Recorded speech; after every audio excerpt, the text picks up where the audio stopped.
Ah, guys, it's that time of the tournament again that you feel that the tournament is really starting. It's time for the main round, Martin, and we had a little look at today. What did we do?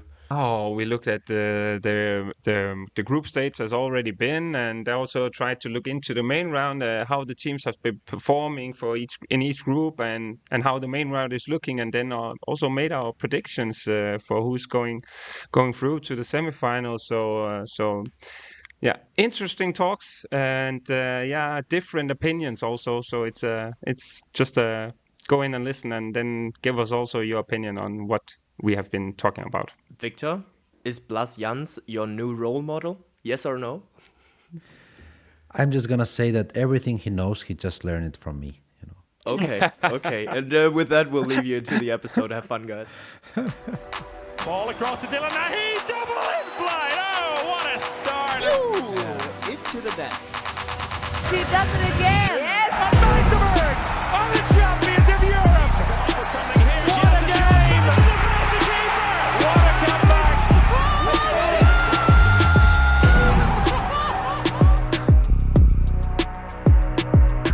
Ladies and gentlemen, it is time to talk handball again, live and in color. Yeah, that's us. That's your crew of the Spin. We talk handball here for you daily. But today, for the preliminary round recap, we are showing ourselves live and in color. And when I'm talking about us, that's me, Bengt Kunkel, joined by beach handball legend Martin Vilstrup and the right wing legend of Barcelona, Víctor Tomàs. How's it going? All good, my friends. All good. After the first days of this European Championship, some great handball, some great results, some surprises, some same thing as always. But yeah, it's nice to be on the Euro again. Yeah, and one of us has actually already visited the Euro. He's one step ahead of us. So, Martin, do you want to tell us about your experiences that you had at the arena in Herning yesterday? Yeah, I was watching a great game between North Macedonia and Romania, a Yeah. very close one, and It was a and great one to no, watch, right? It was yeah, exciting until the last second. both matches were actually that day, and yeah, as the listeners might figure out, I also watched Denmark-Portugal yesterday, and yeah, Denmark suffered the first loss and got into the main round now with 0 points and under pressure. So and starting tomorrow, but I bet we will speak more about that. But No, in no, the no, arena, no. yeah, We're not gonna talk about the main round today. the atmosphere was I've got good, a I new would bread say. recipe that I wanted to share with you. But the atmosphere was good, especially in the second half. I feel like the players also showed a little bit more attitude, and then the arena gave a little bit back. But 15,000 singing the national anthem, or maybe 14,000, and then the rest was from Portugal and other countries. That was pretty good.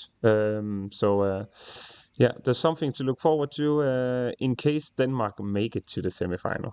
So yeah, how was the atmosphere in the town as well? So in Herning itself, could you feel that Denmark is playing tonight? Tell us a little bit about the whole Herning boxing experience. For sure.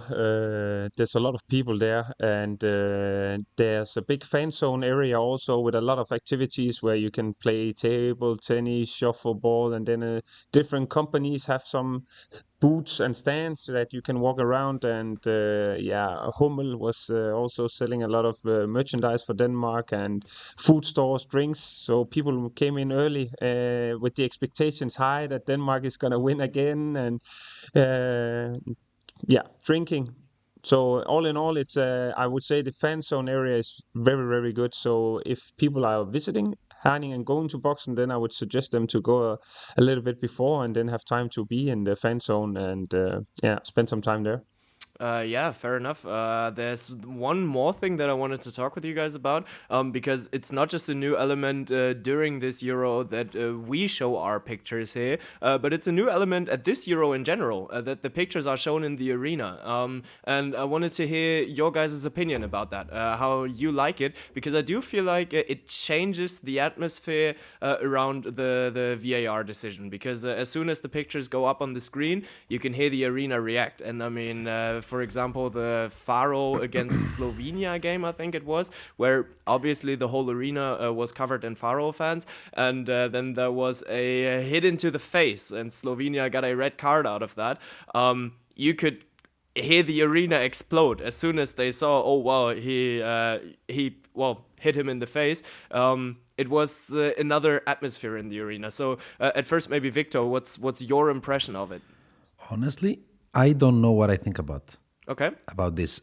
I sometimes I feel it's okay. Sometimes I feel it's not okay, and I think because sometimes when I see images, I think that maybe it's red car, and then Martin is thinking it's 2 minutes, and then you think it's flopping, and sometimes it's too difficult for the referees when they feel the atmosphere and the pressure from the crowd to have a calm decision, so. But some of the times I feel like it's okay to have them. So I don't have still a strong opinion about it. Okay, interesting. And Martin, you as one who already experienced it now? I feel like the most important thing is that it doesn't put any extra pressure on the referees. But from a spectator's view, I think it's a nice thing because obviously I can see it in real life speed and then think the situation is like that. But when I get to watch it again on the big screen, then it can change my mind. Yeah, it's definitely a topic we could lose ourselves in, but let's not do that. Let's look at the team of the tournament that we are trying to build here. But last time Andrea complained a little bit about it, that she didn't find it fair on the center back position, and that's why I thought, let's do it anyways, because she's not here.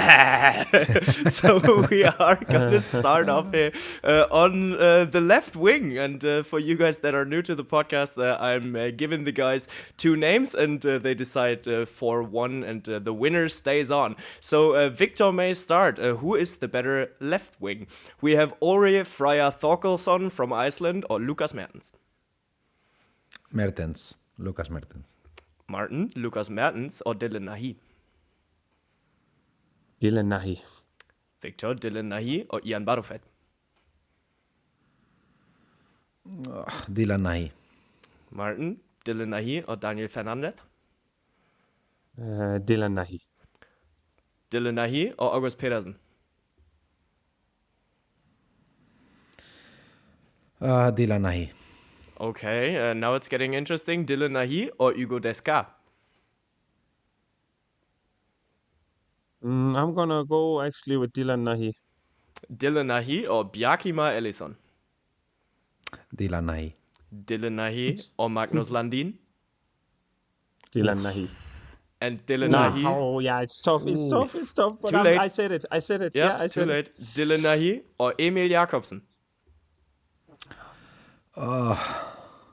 The problem, I don't want to be boring and do too much explanations. I'm going to go with Dylan Nahi. Dylan Nahi, all right, he made it into our all-star game, into our all-star team here. Then let's stay a little second at him. He has done a great job, but now he is actually getting Hugo Desca as competition back on the left wing. So Hugo Desca was a little injured, but now he's back. Martin, do you think Dylan Nahi will stay on being the starting left wing for France? No, I believe Hugo is going to start tomorrow, but we have seen earlier that France have a tendency to change, but against Denmark, it might be a tactical decision from the French team to actually play with Nahi, because he earlier have been doing very well against Gitzel, and that's why I also said him many times. It's because he's also a good defensive player. So it's not only for me because he's good from the left wing and the corner, and he jumps very high. It's because he is can also contribute in the defense, and that we see with a lot of players actually on left wings. But I believe Hugo will start tomorrow. Okay, we will have a look at that, and we will have some more looks at the whole of the French national team, because they will be dangerous for the main round Group 1. But before we're talking about the main round Group 1, we gotta close down the preliminary round. Today's game in between Sweden and Croatia was a fun one, but Sweden won it by 8 goals, 33-25 in the end. Victor, did that result surprise you? Yes, a little bit. For me, was too big difference from what I was expecting before the game. The defense and the goalkeepers today in Croatia were not on their best. I think that Sweden had a very, very high scoring percentage. And in the other way around, Sweden defense and Swedish goalkeepers, they were performing quite well. So I think that everything was decided in the defenses of both teams. And especially the Swedish defense, like you said, they stood very strong in the second half, even better than in the first one. But what I was recognizing in the Swedish game is that they changed so much on the field. So barely there's every 10 minutes the same 6-7 guys on the pitch, on the court. And then they switch it around. So they really make use of the depth of the squad that they had. And that might be their major advantage in main round group 2, won't it, Martin? For sure it will. In a Euro, where all games are very tough in general, then of course you need the depth within the squad. I feel like on some of their positions that it's also a matter of their playing style, how they want to play. Let's take example of Klar and Gottfridsson, what those two brings as a playmaker type also for Sweden. And then obviously also on the line, you see many other teams also having a lot of good line players and they use it, especially for the defense in Sweden with Max Dye, and he's a good defensive player, Max Dye, but I feel like Oscar Bergendahl, once he gets hold of you, you're never gonna get rid of him because he's so unbelievable strong. I believe him and Golla did some extra sizes here on the biceps, and they didn't skip the curls in the gym, but no, overall, there are some positions, and also with Erik Johansson, Roganovic, those kind of types. Karls Bogart, he's also a different one, also an unbelievable defensive player, but offensively, he's more like, can you say, a safe card to go to, where Johansson and Roganovic is more like, they're not jokers, but they maybe have more skills. Is that unfair to Karlsruhe to say, but they have that advantages in the offensive end, I would say, where Karlsruhe is a very good defensive player also. It depends on way they want to play. Was that one of the reasons why he almost didn't play attack today?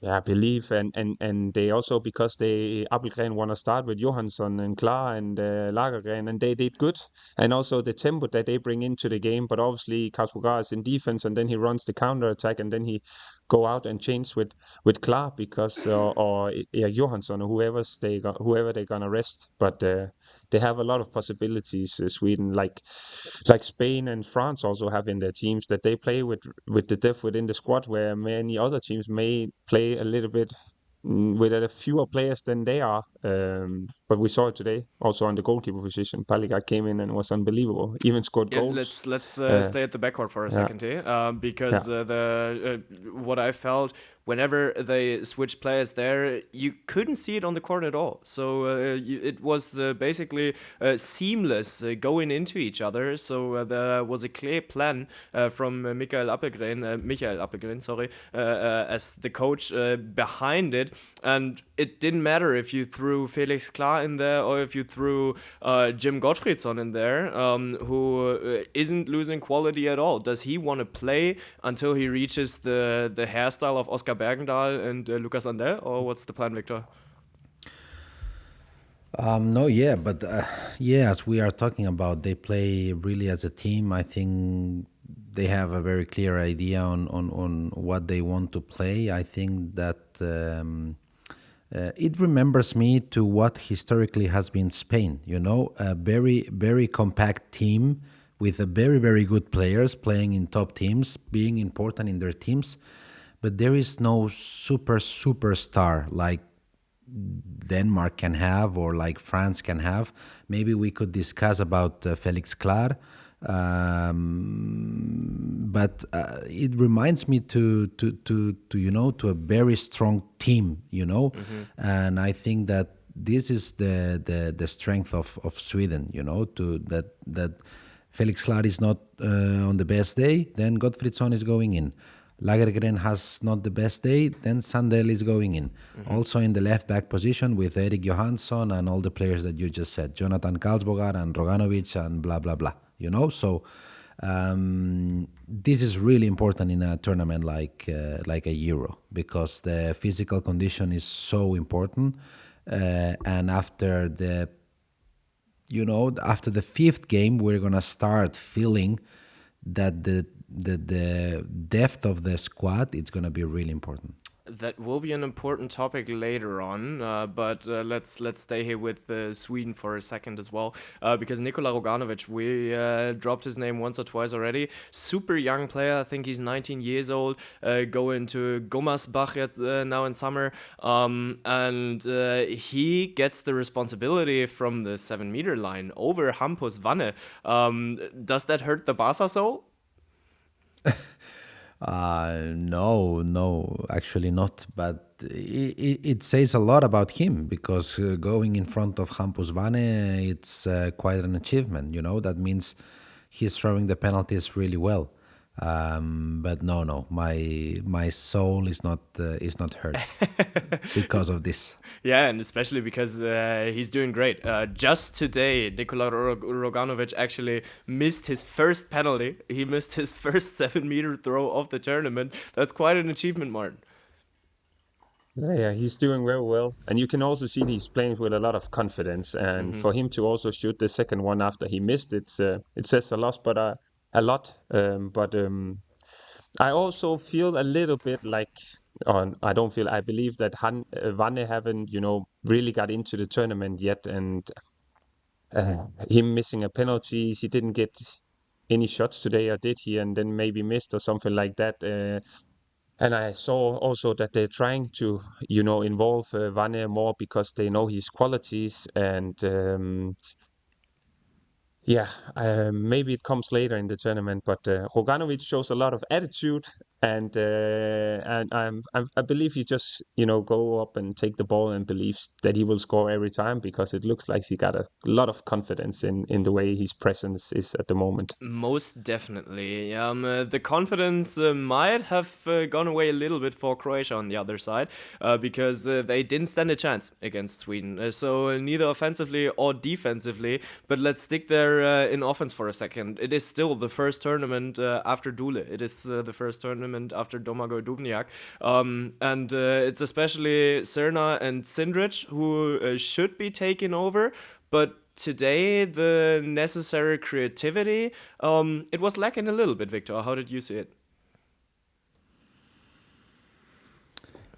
I think that Dule was not having that much participation in the last championships in attack. He was helping, and always his help is welcome, But I felt that today was not the day of Croatia. I don't know why, in terms also about aggressivity, I didn't feel they were Croatia, the Croatia I know. I think they have a team that if they play on their best, they can beat anyone, because the names they have, they are crazy. But I think in the last 6, 7, 8 years, they didn't find this, connection in between the teams in the national team to be that team, to be there fighting for the medals in a consistent way. So I think that all the names they have in the team, they are really big names, but they still have to find this click that makes them make this step forward. And needed to find a way past Mikael Appelgren and Andreas Palika. Andreas Palika, who came in the second half. What I was already wondering about, because Appelgren had a great first half, so only at 27%, but the shots that he took out, they were wide open, and they were so important for Sweden. But just as always this tournament, they kept on rotating and brought Andreas Palika in. didn't seem like a bad choice with 80% after 10 minutes, right, Martin? No. He was unbelievable. But that's Paliga. He has a tendency, I feel like, for the national team, especially also stepping up when the big games are coming or something like that. And you could see himself. He was enjoying scoring goals as well, also, and the saving percentage was very, very good overall.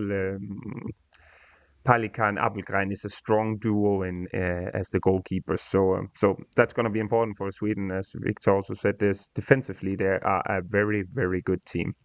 Best duo in the tournament right now? Just yes or no?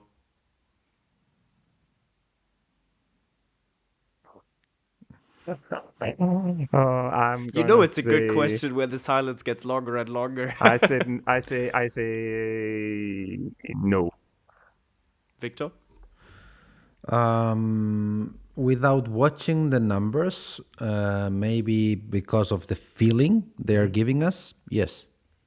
I agree with you, Victor. I am on the side of these two because I haven't looked at the numbers either, but you always talk about being valuable for the team, and I feel like they're super valuable for Sweden at the moment. Cool. So a little more love for these two teams today, as we haven't talked about too much about them so far. But of course, we want to wrap up the preliminary round here, and let's do it group by group. We start with the Group A, where all of us can go happy out of this group because we left the group. It hasn't always been the case, and it didn't always look like it. Germany and Spain proceed to the main round ahead of Austria and Serbia, and then let's start here with Germany, that came into the tournament with a lot of pressure. Didn't have a proper start, so I didn't feel like the game against Austria that everything went perfect there already. Then there came a very, very difficult game against Serbia that Germany lost by 3 goals, but stepped up again for the game against Spain. So, yeah, eventually you get out of that group with a little bit of stomach ache, but still there's 2 points and nothing to complain about, right, Victor? Yes, I think that Germany won the games that matter the most, and this is giving them a huge advantage, because 2 points it might not look like a lot, but it's a lot. And having 2 points already in the main round, facing the teams that you're gonna face, it's a lot. So yes, for Germany, I think it was very, let's say, positive outcome from this group, because they were starting the last game that if they didn't win, they could have been out if the result in Austria Serbia was different, but they woke up the last day of the group thinking today maybe is the last day. Mm-hmm. Yeah, I mean, still, if Germany lost the game against Spain, they would have been out. So Serbia has won the direct encounter. Yeah, exactly. Yeah, and that's why they would have proceeded there, and Germany needed the victory. But they did take it home because one player finally reached his form again. Renas Ustjins was the guy taking over. He's currently top scorer for Germany with 18 goals.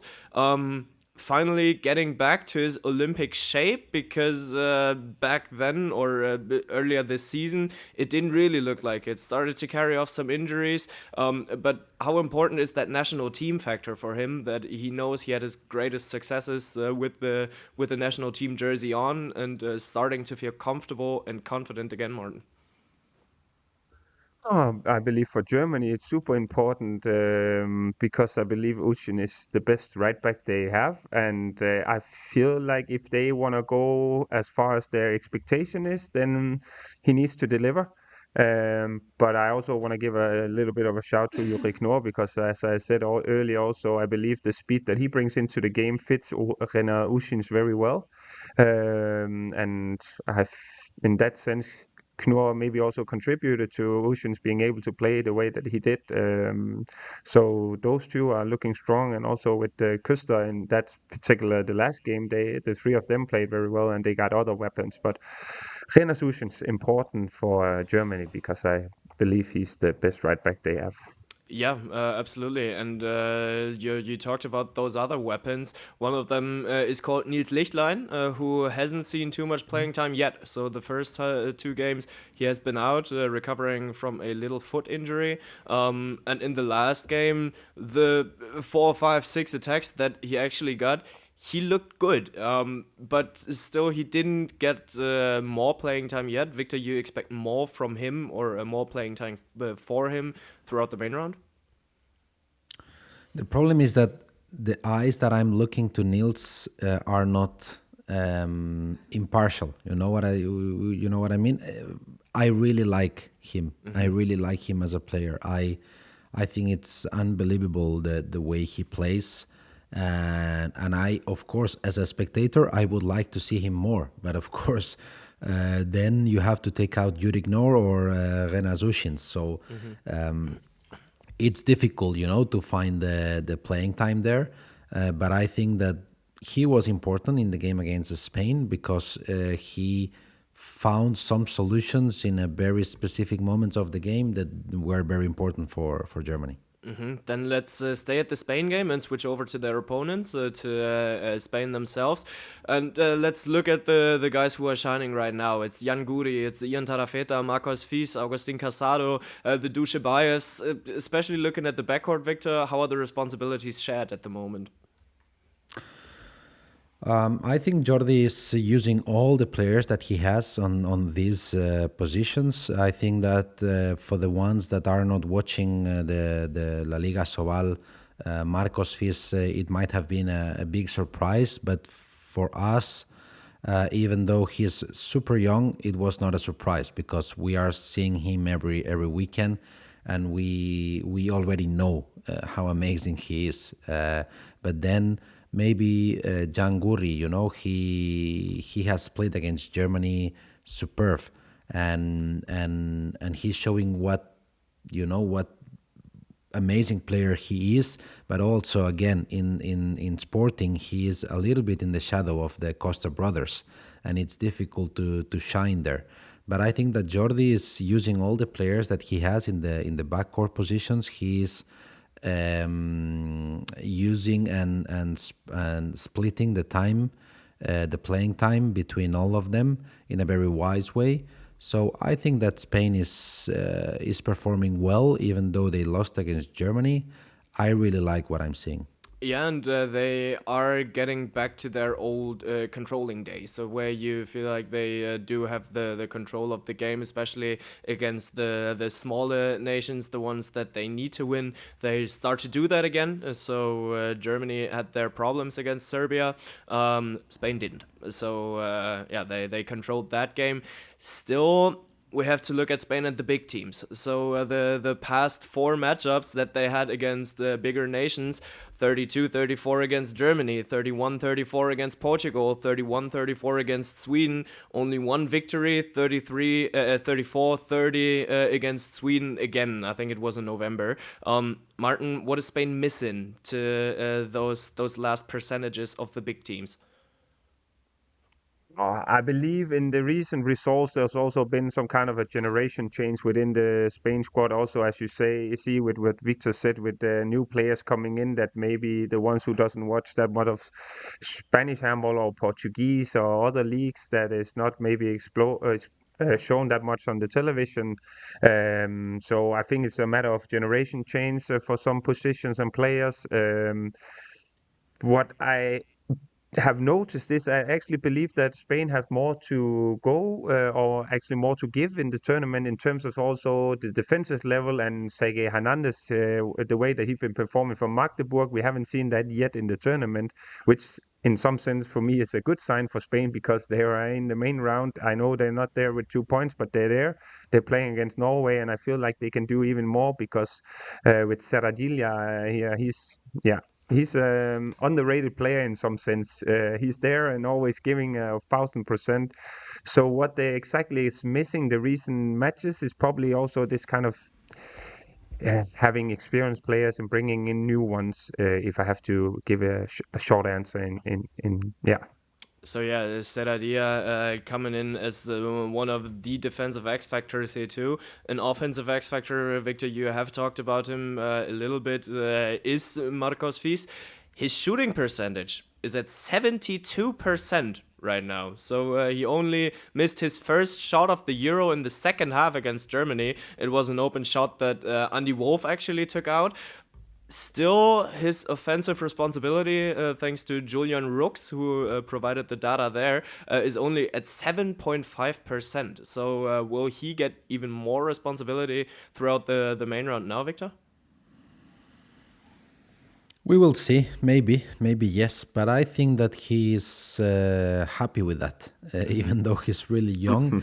You can see on his face the control of his emotions and how he is understanding handball, the control that he has from every action. He is not in a rush, And I think that offensively, we are witnessing the beginning of a big handball star.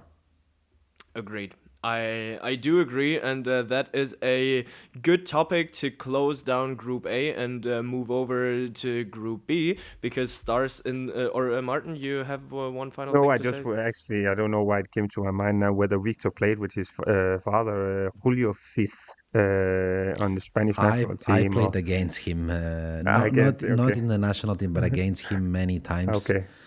Was it a Messi Lamine Yamal story where you met his son and kissed his forehead, and then he went on to become the best handball player in the world? No.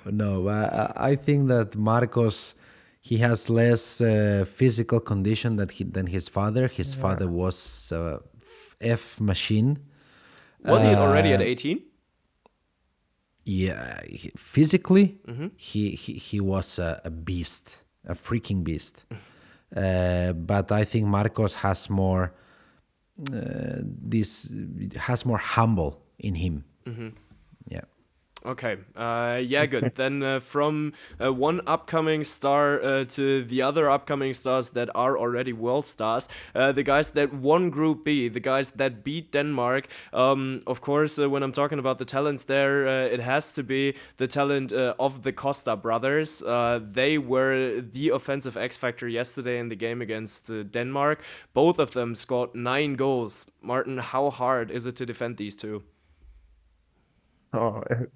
Looking at yesterday and actually throughout the tournament, it's very, very tough to defend them. Also because sometimes I don't believe that the Portuguese offensively is like setting up something in particular. Sometimes it's just a dribble from Martin Costa, and he's so fast. And yesterday, not only Simon Hall, but he was struggling a little bit. In general, the defense was from Denmark, but they are very tough. Also because they're so determined.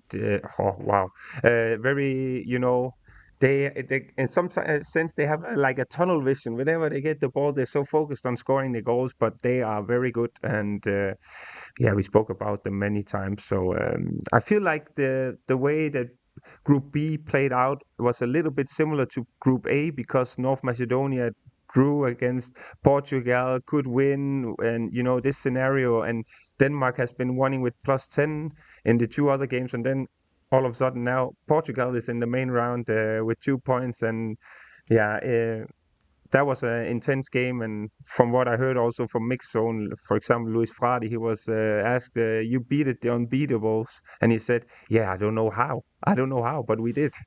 Yeah, but it's actually good because he was asked in the mixed zone by German reporter Finn Ole Martens for Dine as well. He asked when the point was where they actually thought this could be possible today. You know Luis Frade's answer? This morning. So they went into that game knowing that they could win it, and it did pay off. That's why the euphoria in Portugal is extremely high. They go into the main round with 2 points now. Everybody is fearing them right now, but still, not everything was perfect in the preliminary round. Let's not forget that. So they started the tournament furiously against Romania. 40 goals scored, but 34 goals conceded against North Macedonia, 29 goals conceded as well. They only drew that match. That's why everything came down to the last second. Victor, how is Portugal to be seen now? as we talked yesterday, I think that if winning against Denmark in Denmark is not putting them as one of the favorites for this championship, I don't know what else can make that Portugal is seen as one of the favorites. So I think that they have the players. It's a question mark, in my opinion, if they have the depth in the squad to be able to reach semifinals and final Where and still specifically? have energy. What positions are you looking at there? Sorry. What positions are you looking at there? Center back, right back. In right back, yes, because Joao Gomez, I really like also the player. I really like him. He's really good, but he has Kiko Costa in front of him, So I think that, yes, Salvador, it's a player that it's really amazing. Also, Iturriza. But I think that it's a lot of physical demand on all these players, and the way they play as well. It's very physical as well. So this is my only question mark in my head about Portugal. The other question, yeah, go ahead, Martin. Good. No. I was also we spoke about it earlier. It's also in terms of the goalkeepers. Yesterday it was not a problem. They played up with Emil and Kevin in goal. So in that sense, it's also going to be interesting. And now Iturriza has a one-match ban for tomorrow against against Germany. That will put even more pressure on Luis Frade. And I know they have Brandao also there, but he's an important player in defense also. Beating Denmark in Denmark, as Victor said, and beating Denmark for the first time ever in the history from Portugal, then they gotta play that main round with a lot of confidence. They don't even think about the results against North Macedonia. They showed everybody, and I know this might sound wrong when it's coming, but they showed everybody else that, hey, it is possible actually to beat Denmark, and we are the ones who did it now, because earlier it's always been like, oh, Denmark, they're the team to beat, and now somebody did it at an early stage. So with that main round, it's going to be interesting. I didn't know that Iturriza was banned for tomorrow. Yep, he's missing against Germany. But let's not talk too much about Iturriza and his ban here, and look once more at Kiko Costa, because I don't know. He's a thriving right back. Is there any team that could use a good right back right now? I don't know. There's someone who lost it in a major transfer. Victor, have you heard anything about it? Now I'm a little bit lost. Maybe my mind was in another place. I have you. I think you need to be more specific. But would he be a fit for Barcelona? Of course. Why not? I think that, of course, it's one of the names that Barca has to be thinking about when Dika will go to Berlin. So, if I would be sports director of Barcelona, for sure, Kiko would be one of the main targets. All right, that is a statement. We will leave it just as that and move over to the guys that Portugal has actually just beaten.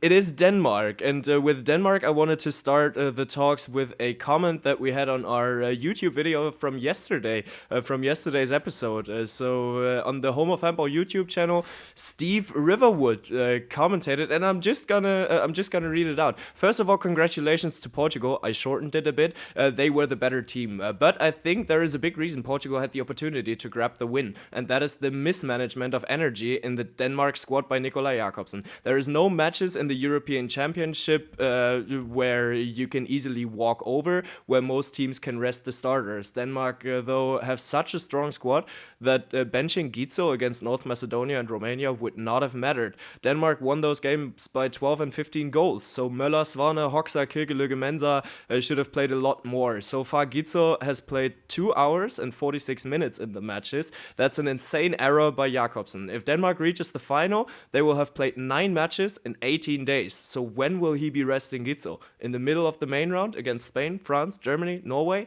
Resting the players is important for 2 reasons, both physically and mentally. Nobody, not even Gitzel, can be on 100% effort in 9 games in 18 days. That's why he still can't win the Euros. Ladies and gentlemen, discuss. I actually totally disagree because how does he do it in the Bundesliga 2 times per week with the Champions League? And I know there's a couple of, but Nikolaj Jakobsen is not responsible. Yeah, he's also responsible, but the players themselves are also responsible for bringing the energy to the game that they need to. And if they don't, I promise you, Nikolaj Jakobsen, he will tell them. But Denmark plays smaller than the other nations, and it worked at the other championships. Is that the reason why they don't win the European Championship? I don't believe that's the main reason. Euros are different, but yeah, that's I my agree with you, personal- Martin. Of Yeah. course, we talk about a lot the physical condition in the Euro, in this kind of championships, and I can agree somehow. But historically, Denmark has been showing us that they play with 8, 9 players at the most, and they still have won the last 3 World Championships or 4. 4. 4.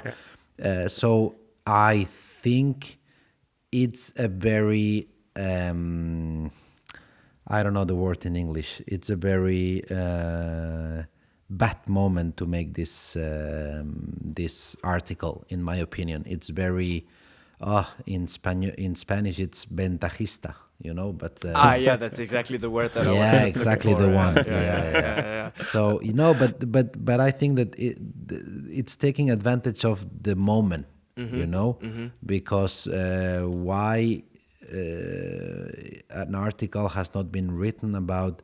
It was how a good- comment on YouTube. It wasn't an article somewhere. Yeah, well, but yeah, I'm with Martin on this one. Yeah, the only one where I see he has a point is that the Euros is a strong tournament, and yes, the other players on the bench also quality players. Yes, but the way Nikolaj Jakobsen plays and have been played is with playing all the time with Gitzel. He can rest in defense on the wing. End of story. Denmark needs to play with Gitzel all the time, and if that means Hoxha is in there, then Gitzel is the playmaker. It's like, and that's how he's been playing all the time, and yeah, end of story. I don't believe it's not much, but I like that he's commentating and we have something to debate. That is very interesting also to hear other people's opinions. Absolutely. And yeah, we don't have to agree.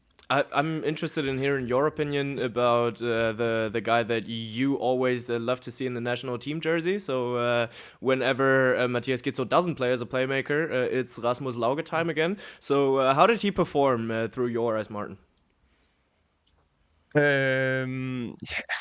How do I actually believe that he performs pretty well in general, Lauge. And it's also a matter of how you see his role. Do you expect him to score 7-8 goals per game? No, I don't. I believe him to be the experienced one of the 3, to be the experienced one. Gitzel played 100 national games yesterday. It was his number 100 yesterday. So, of course, he also has some experience. Young No, player. but in the sense of the age and what he's tried, he's also the only player left for the last time whenever they won the last time. So he also knows what it takes at the Euros, and he needs, in some sense, to control them. And he brings something else into the game than Gitzel and Pytlik, because the way that the connection they have and how fast they play. So all in all, I believe could he do better? For sure, he can also. But he's contributing both ends also in the defense. He's doing his job, not outstanding, but also I wouldn't say it's a bad performance so far by Lauge. Yeah.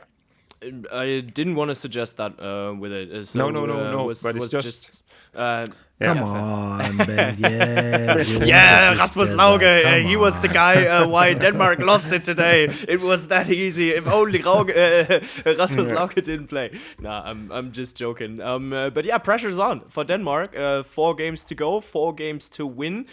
Victor, can they do it? Yes, they can do it, of course. Okay, Victor, will they do it?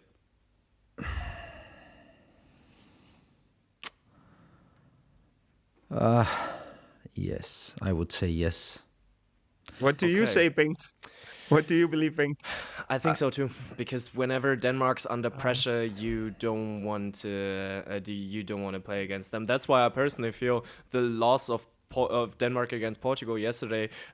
At first, yeah, it might seem like good news for the handball world, but that's what I asked you guys today as well.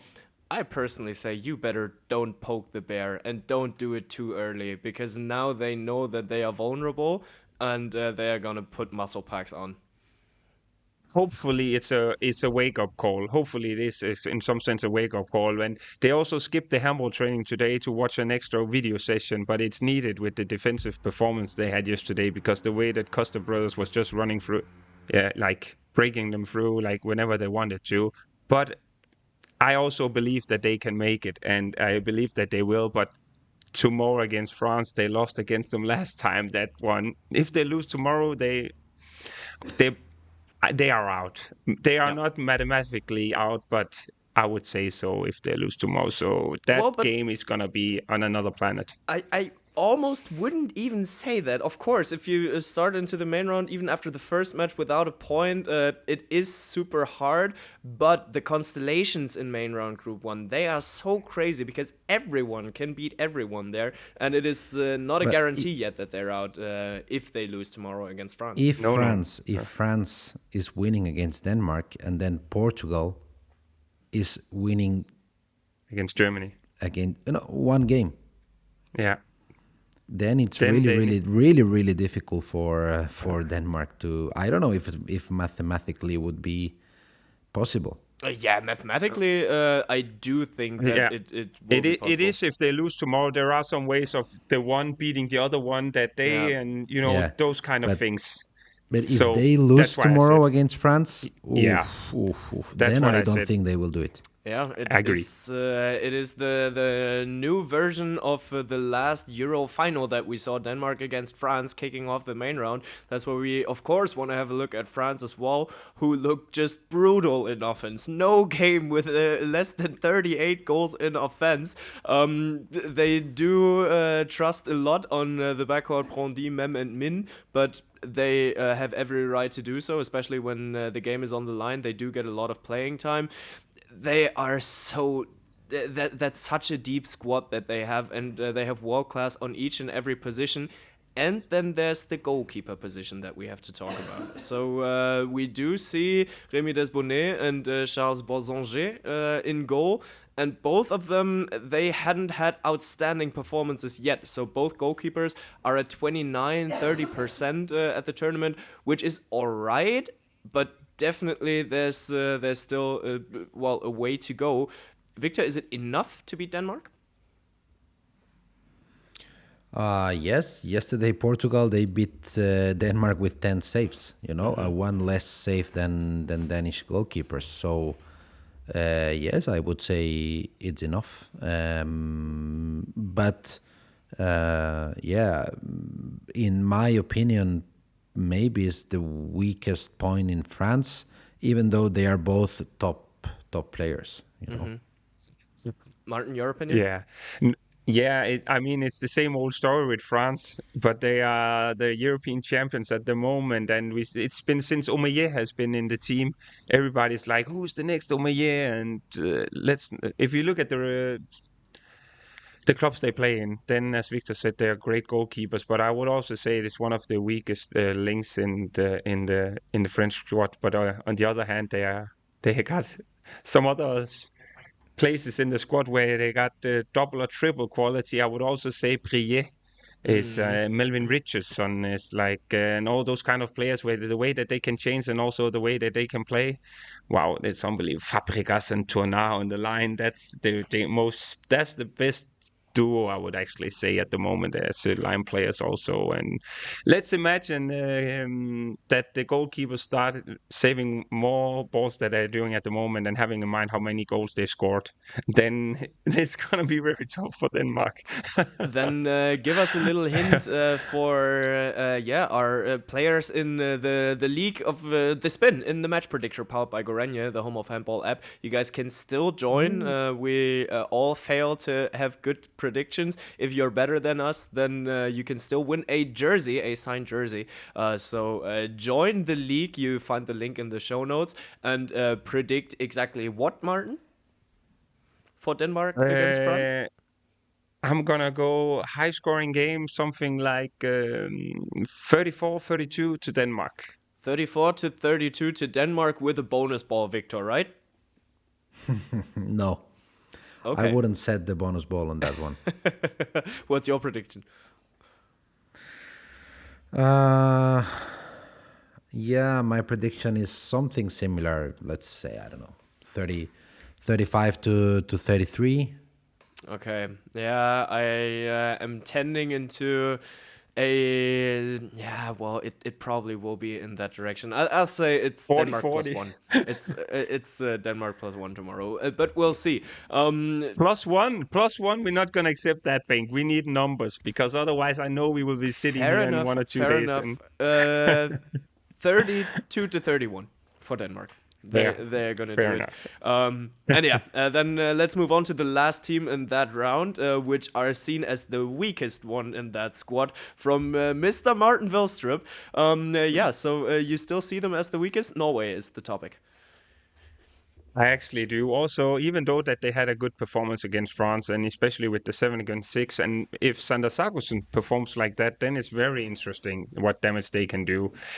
And yeah, it's gonna maybe sound like a bit of a bad excuse when I'm saying Norway is the weakest in this group. It's also because the group is so strong. Mm-hmm. If they were in the other one, I also believe that they could maybe be more of a contender for the semi-final. But tomorrow against Spain, two teams that are facing each other with 0 points, it's gonna be an interesting battle. But for me, Spain are the smaller favorites in there. But yeah, I still believe they're the weakest, and then probably they will end up winning two games or something like that. I'm gonna sit here eating my own words. Yeah, well, there was a hot take here talking about Norway as well, but we are gonna come to our hot takes in just a second here, because as you said, they will be starting off against Spain. So, Victor, do you think too that Spain is the slight favorite? Give us your analysis, but more with a focus on Norway.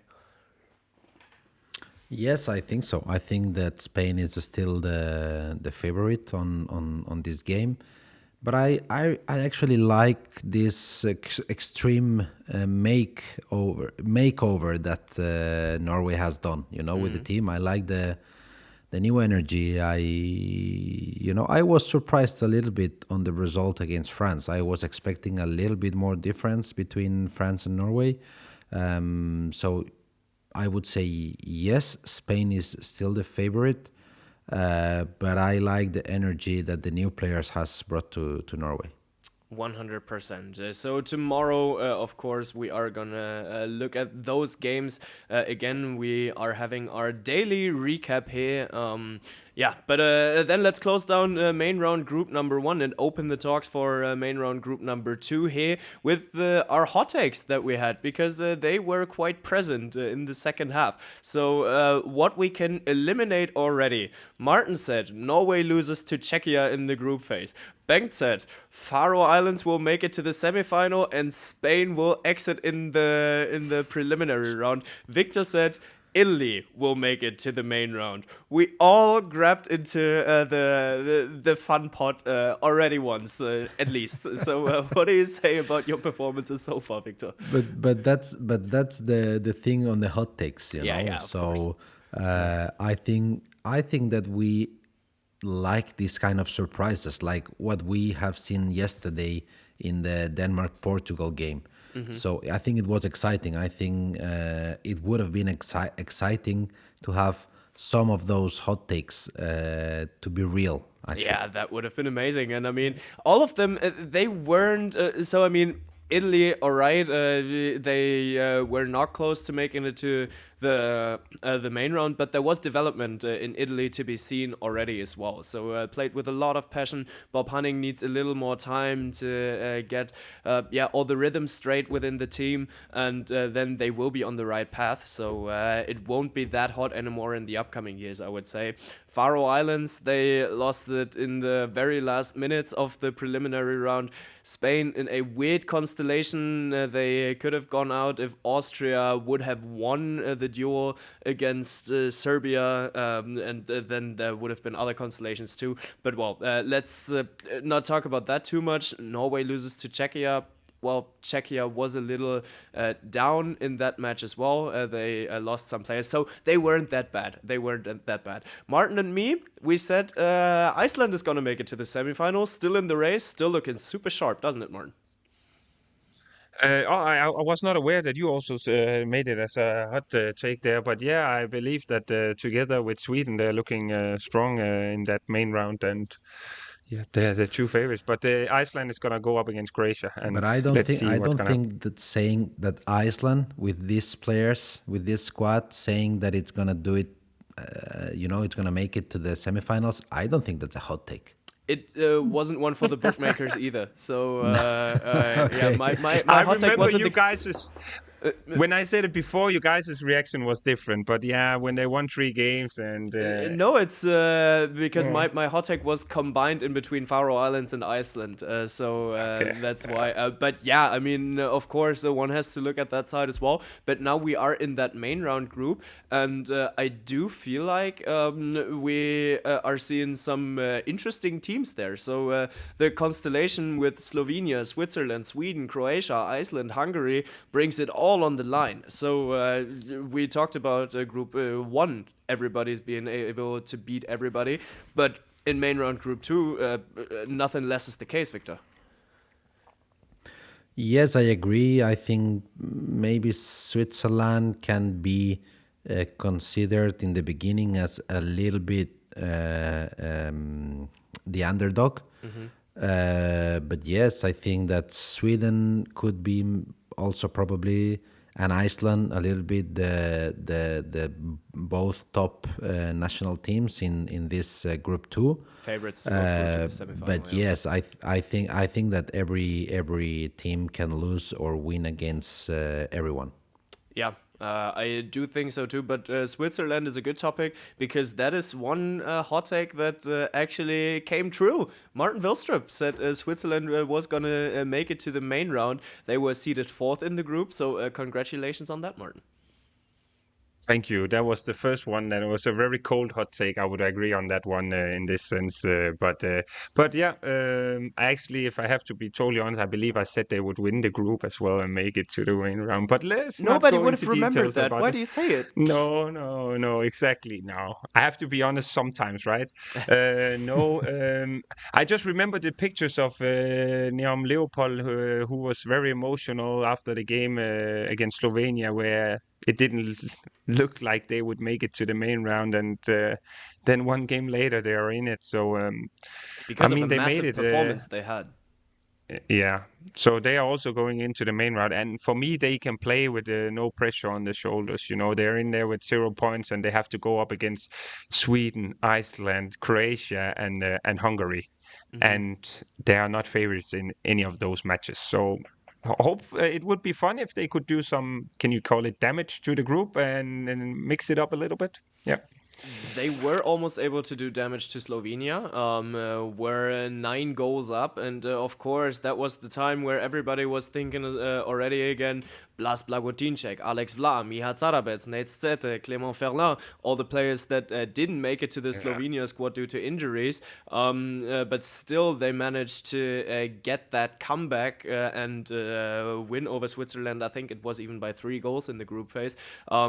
So yeah, Victor, is it a miracle that Slovenia made it there despite the squad that they have, or was it just the Domin Markutzes and co who stepped up and took the responsibility for Slovenia? Yes, sometimes these kind of situations with all the injuries, it make other players to make a step forward. And Domen Makuts, I think he showed many times what kind of player he is. But this, I feel that this is his championship, you know. And yes, probably yes, the injury situation with some important names in Slovenia maybe is making these, let's say, relatively young players make a step forward, and I think that for Slovenia it's very hard to miss that many injured players. But yeah, I think that you have always try to take some positivity on the negative things, and I think that Slovenia is doing that. Not everybody has been doing a step forward. One player has been doing a step backward. Blas Jans, a right-wing player that gets to play as a right back right now. Victor, that has to give you shivers, doesn't it? Every wing player has a backcourt player in him, you know. Some of them better than others. So so Blas Jans is just showing to every coach in the world what they are missing by just putting babies on the corner, you know. Yeah. And what other coaches have missed throughout their entire coaching career, right? Of course, my friend, I told you many times, I have been hardly underused Right back player, you know. For sure. I'm pretty sure about that. But yeah, that let's wrap it up with that for today. It's gonna be an interesting one. Before the preliminary round, we predicted our semifinalists. We gotta work over that once again. So let's predict the semifinalists again. Víctor Tomàs, you may start.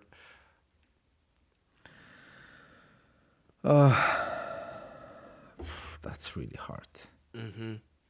Especially in Group 1. Yeah. I find it so difficult. It's because a few minutes ago I said Denmark is going to do it. Exactly so.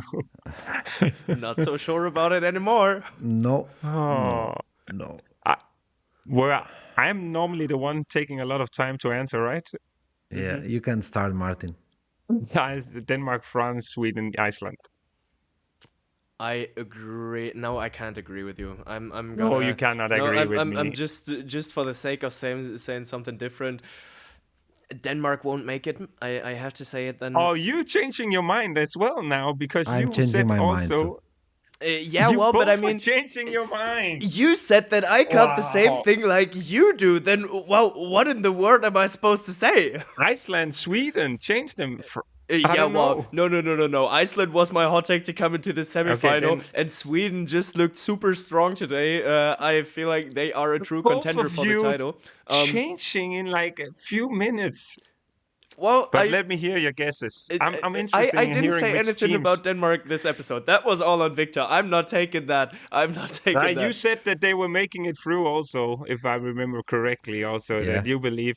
You You did. said that, Bengt. You Yeah. said And that. now the German guy will change Denmark with Germany. No. Wow, what a shock. I will change Denmark with Portugal. I'll say Okay. Portugal can do it. They are on a miraculous run. It's going to be France, Portugal, Sweden, and Iceland. And the final is going to be the revenge of the semi-final of the last Euro. I think we're going to see Sweden against France in the final. We're missing Victor's guesses here. He's changing Denmark, so he's saying France, He had a There lot is- of Sweden, time to think Iceland. now. Right now, the artificial intelligence is doing so many calculations in here. You know, this big head that I have, you That's know, where the it's smoke is coming from. it's yeah. burning now. you You're know? overthinking. So I think Sweden, Iceland. I have to agree. After today's game of Croatia, I'm a little bit disappointed, and I have to say, it's a hot take. What I'm gonna say, I think it's Germany and Portugal. Oh, wow. Wow, that's nice. Okay, fair enough. If you have to change your mind, then do it like that, not like the. But still, Yeah, keep on still, going, Martin. still one of my hottest hot takes, which was from Germany, Denmark, and Germany, only one team is going to make it to the semifinals. Germany, Denmark, and France. Yeah. Germany, Yeah. Denmark, and France. I'm still respecting that. Yeah, absolutely. And both of you were saying Denmark would win the Euros also earlier. Me Yeah. Let's neither. not forget I that. didn't. I went for France. No, You said yeah. France, but you said the final. So Denmark in the final 10 minutes ago, going through to the semifinals. Guys, we need to wrap it up here. All right, let's do it like that. Thanks for tuning in today. And We just like some salsa, you know? of course, a little bit of spice here. We need it. Cool. Enjoy the main round, everyone. It's an amazing tournament already, and it has just become even better. Highlights over highlights. New playing times. So we start at 15:30. Only one game at a time. So that is new compared to the preliminary round. But now you guys are all set, have got all you need. So enjoy and watch some handball. Catch you guys around tomorrow when it's time to talk handball again. Ball across to Dylan. He double in flight. Oh, what a start. Ooh, into the net. She does it again. Yes. Van Dijvenberg on the shot.